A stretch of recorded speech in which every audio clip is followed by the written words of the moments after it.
What would you do if your own sister called you a disgrace while standing in the company you built from scratch? My name is Bianca Renard, and for the past 10 years, I lived like I didn't exist. No social media, no birthday calls, no family barbecues, just silence. Not because I did something wrong, but because I was convinced by the people I loved most that I was the problem, that I was a disgrace. And that word disgrace didn't come from a stranger. It came from my sister Malene. In a room full of polished elites and polished lies, she said it loud enough for the entire banquet hall to hear. I don't know why she's even here. She's an embarrassment, a walking failure. She stood there smug in her designer navy blazer, champagne flute in hand, surrounded by people applauding her success. She didn't recognize me. Not with the weight I'd shed, not with the sharp gray dress, not with the name tag that read simply, consultant. To her, I was nobody. Just another face at the back of the room, and honestly, I was fine letting her believe that. But fate. Fate had other plans. Just as the closing speaker stepped on stage, a CEO known more for numbers than names, he paused mid-sentence. His eyes locked with mine from across the crowd. Then slowly, deliberately, he spoke into the mic. Ladies and gentlemen, before we end tonight, I want to acknowledge someone very special. The original founder, the reason this company exists today, Miss Bianca Renard. The room froze. Silverware clinked against porcelain, mouths parted, heads turned, and Malene. She went pale. I didn't move. I didn't smile. I didn't need to, because the truth was finally speaking louder than their lies. But to understand what really happened, you have to go back to where it all began, before the titles, before the betrayal, back to when I was just a woman in a garage with an idea no one believed in. And the real betrayal hadn't even happened yet. Back in 2009, I wasn't trying to build a company. I was trying to build a solution. I was 31, burned out from a decade in environmental consulting, watching corporations pump toxic waste behind closed doors while slapping green stickers on their websites. The hypocrisy made me sick, so I left. I rented a drafty garage in Silver Lake, bought 2 folding desks off Craigslist, and hired a couple of interns who believed in idealism over paychecks. We built prototype after prototype smart sensors that could monitor and reduce industrial waste in real time. I called it verdance, a mix of verdant and conscience. Idealistic maybe, but it was mine. I lived off instant ramen, slept on the concrete floor, took out loans under my name, sacrificed every safety net I had. But the mission kept me breathing. My boyfriend at the time, Ethan, joined as CTO. Smart, charismatic, said all the right things, and for a while, it worked. 1 client led to 3. A Green Tech Award landed us a glowing profile in Fast Company. Suddenly, we had buzz. But buzz attracts money, and money changes everything. When we signed our Series B funding, I still remember how the pen felt in my hand. I had just enough equity left to stay involved, but no longer the majority. It's temporary dilution, Ethan assured me. We'll regain control once we go public. I believed him. But that was the moment I unknowingly handed them the knife. Within 6 months, Ethan wasn't just charming me.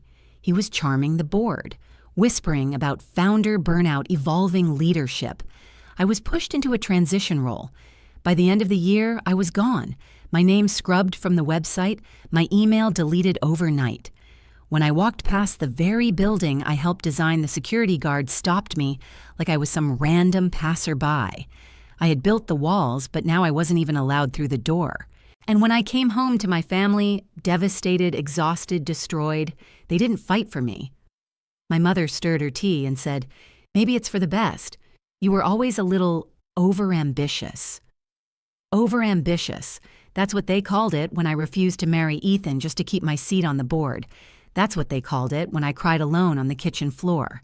And Malene. She didn't comfort me. She smirked. Like I had proven every ugly thing she ever whispered behind my back. like I'd confirmed that I was a fool in a power suit playing pretend. And the cruelest part, I had paid off part of her college tuition just a year before. I helped her land her first job in public affairs, because I thought being the eldest meant lifting others. Turns out in my family, the more you lift, the quicker they climb over you. So I disappeared. No goodbyes, no announcements, just 2 suitcases, a severed past, and a vow to never be that open again. But you can only stay hidden so long before the ghosts of your own story come knocking. I left with 4 figures in my bank account, and even less in my spirit. No press release, no scandal, just erasure. I deleted every social profile, changed my number, and rented a small apartment above a coffee shop in Oregon under the name B.R. Taylor. No one looked for me. No one called. And maybe that was the part that broke me the most. My family. They carried on like I never existed. At holidays, they toasted Maline's new titles, Director of Public Affairs, Top 40 Under 40, like I hadn't once paved the road she now glided across in heels. I probably bought her. My name vanished from the family newsletter. I heard from a cousin that there were rumors, that I was in rehab, because in my family, failure isn't a setback, it's a disease, and the cure erased the patient.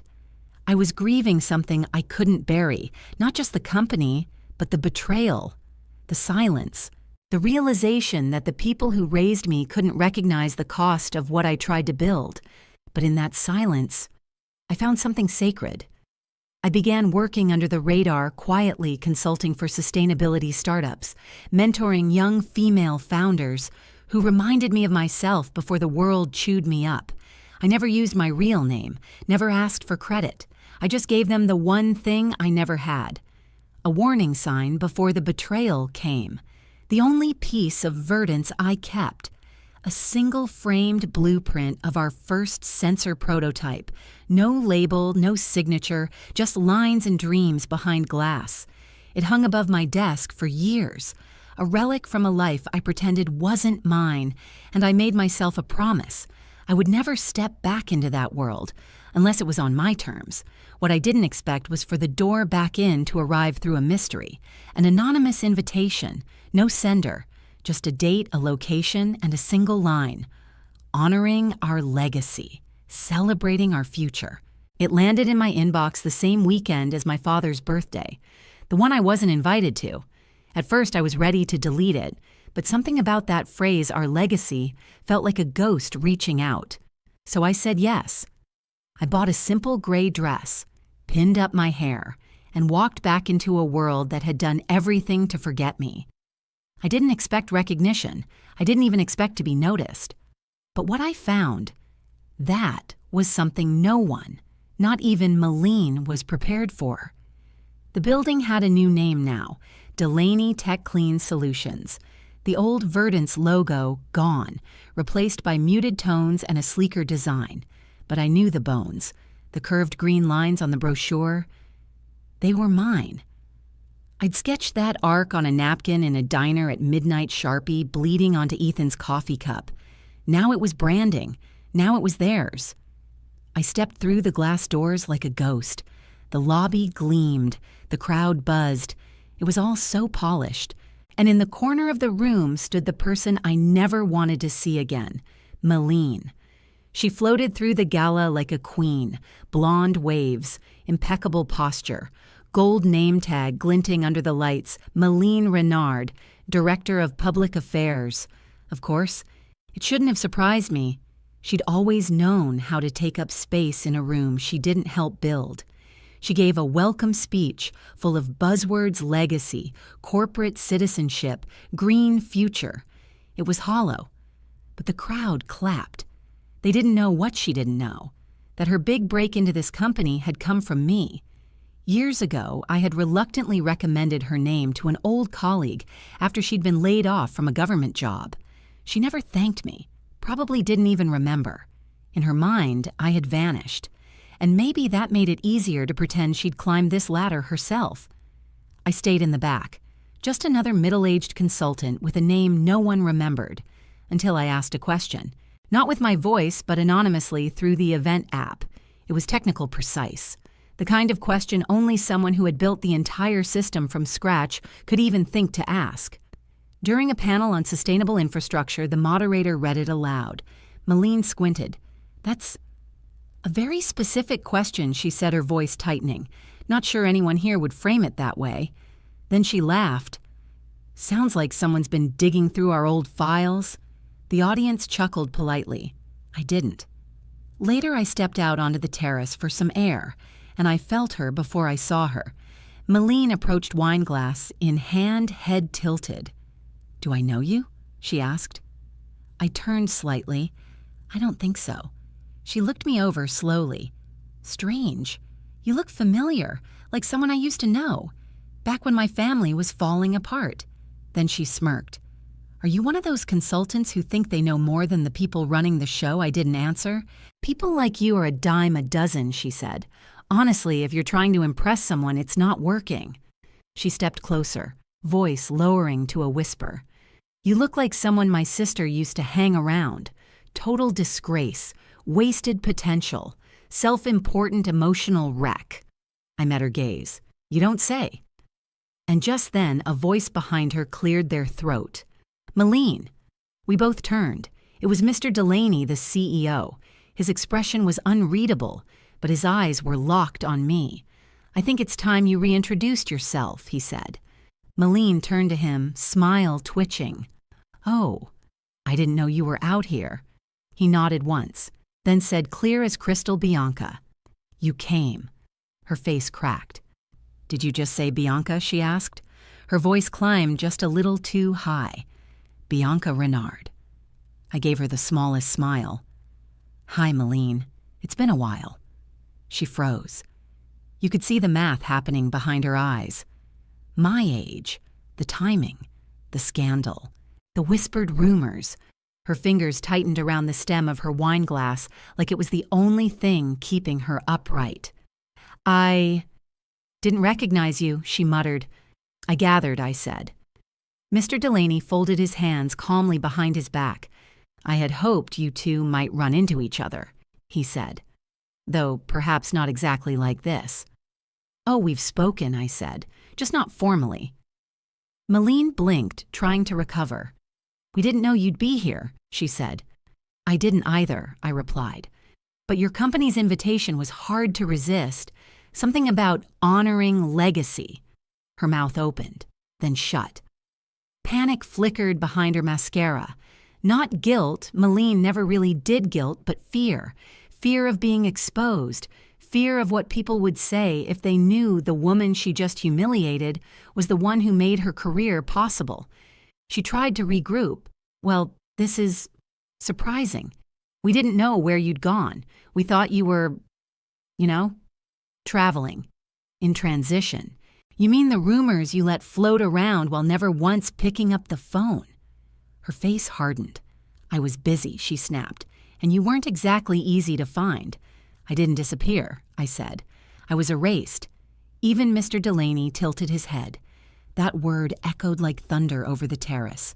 Erased, and the past she tried to bury. It was about to stand center stage. There was a long silence after I said it. I was erased. Even Malene blinked. She wasn't used to hearing me speak that clearly, that calmly. She regrouped. "Well, regardless of the past," she said tightly, "tonight's about the future. We're proud of where the company is going." I nodded slowly. I am too, especially, since I remember where it started. That one landed. The mask slipped. Her eyes flicked toward the glass doors of the ballroom as if someone might rescue her. But no one was coming. She leaned in, her voice low and biting. "What are you doing here, Bianca, trying to make some kind of scene?" I shook my head. "I didn't come to be seen. I came to remember. That used to be allowed." She scoffed. "This isn't your playground anymore. You left. You failed. You can't just walk in and expect applause." I looked her in the eye. "I'm not here for applause." And then, as if summoned by the universe itself, a young intern approached Mr. Delaney and whispered something. He nodded, then turned to both of us. "We're about to start the closing ceremony. I'd like you both to come in." Malene lit up a little too fast. "Of course." I'm actually presenting the closing remarks." He smiled politely, then turned to me. "Bianca, would you sit near the front? We have a seat reserved." Malene flinched, not visibly, but I felt it. "Reserved," she echoed. "She's our guest of honor," Mr. Delaney said simply. She didn't respond. She couldn't. Inside the hall, the lights dimmed. Music faded. Attendees settled into their chairs like school kids before an announcement. Malene stood near the stage, flipping through her cue cards with fingers that trembled just slightly. Mr. Delaney took the mic. His speech started as expected, thanking partners, acknowledging growth, painting the company's future in optimistic brushstrokes. And then he paused. "There's one more thing before we close tonight," he said, voice steady. "Something we owe both our future and our past." All eyes turned to the stage, then to me. He didn't rush. He let the silence stretch just long enough for every person in the room to lean in. "In this room tonight," he said, "is a woman most of you don't know. But you should, because you wouldn't be sitting here without her. I didn't move, but inside I was vibrating. Before I was CEO," he continued, "I was just an engineer with a clipboard. And the woman who gave me my first shot, who saw something in me when I didn't even see it in myself, was her." He turned fully toward me. "Miss Bianca Renard." The room erupted in sound, but not immediately. First a gasp, then a ripple, then a murmur that turned into a wave. People whispered, stared, glanced at one another, unsure whether to clap, to stand, to believe what they were hearing. And Malene. She stood frozen near the podium, her expression cracking piece by piece. She looked like someone who'd just realized the ground beneath her wasn't solid. Mr. Delaney kept going calm, certain, resolute. "Years ago, Bianca founded a company called Verdance. No money, no safety net. Just a blueprint, a belief, and a refusal to compromise. This company, though it's changed names, hands, and logos, is standing here today because of her." A long pause. "Some of you may not know that story. That's not your fault. Sometimes history is rewritten. Not by the victors, but by the ones afraid of the truth." He glanced briefly toward the front row. Malene didn't move. I sat perfectly still, not out of fear, but because that kind of stillness only comes when someone finally speaks a truth you carried alone for years. She didn't ask to be honored. She didn't even tell me she'd be here. But when I saw her name on the guest list, I knew we had a choice: to continue pretending or to start remembering. Then he turned to the crowd. "So I ask you now to stand, to offer your thanks to the woman who gave this company its first breath." The first person to rise was in the back, then another, then 5. Then the entire room rose to their feet. The applause was slow, uncertain, but then it rolled like thunder. I didn't rise. I didn't wave. I just sat there, still composed, as the sound washed over the ache that had lived in my chest for a decade. It didn't erase what they did. It didn't erase who they forgot. But it validated the one thing they couldn't take: the truth. Mr. Delaney held out his hand. "Bianca, would you join me for a moment?" I walked to the stage slowly. Malene stepped aside, her cue card still in hand, her mouth slightly open, but no words came. I took the mic, scanned the room. "Thank you. I won't take your time because this moment isn't about reclaiming anything. I didn't come tonight expecting to speak. I didn't even come expecting to be seen. But I'm grateful. Not for the applause, but for the acknowledgement that the things we build, even if taken from us, still matter." A breath. There was a time I thought walking away meant I failed. That being erased meant I wasn't worthy. But the truth is, I didn't fail. I walked to protect what I believed in. And I stand here now, not because I need redemption, but because I never needed to apologize in the first place. Silence. Then applause again. Not loud, not wild, but reverent. I handed the mic back, nodded, and stepped down. Malene didn't look at me. She couldn't. I didn't stay for dessert. Not out of bitterness, not out of pride, but because I didn't need anything else. Not the whispers, not the stares, not even her apology, which ironically came 3 days later. Just a text, short, blunt. I didn't know. I'm sorry. I stared at it for a long time. I thought I might feel satisfaction, or maybe pain, but all I felt was done. I didn't respond, because sometimes the cleanest answer is silence. Sometimes the deepest healing is letting go. Not with fury, not with fire, but with grace. And that, more than anything, was my closure. I returned home to Oregon the next morning. The blueprint I once kept framed on my wall, I took it down, not to throw it away, but to put it away. Not because I was ashamed, but because I no longer needed a reminder of who I was. I already knew. I still consult. I still mentor. I still help young women walk into boardrooms with open hearts and clear eyes, like I once did before I knew how sharp betrayal could be. But now I walk in too, not as a ghost, not as a cautionary tale, but as someone who survived the erasure and came back whole. Here's what I've learned.